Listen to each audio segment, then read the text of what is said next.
Hello everyone, today we'll talk about how to fix or how to solve the problem of HiOS launcher on the application, the application of HiOS launcher. You will go to settings.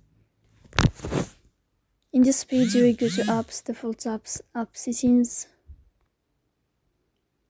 On above you will search about HiOS launcher app.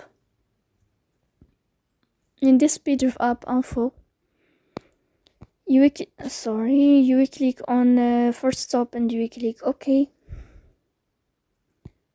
Then you will enter to the window of storage.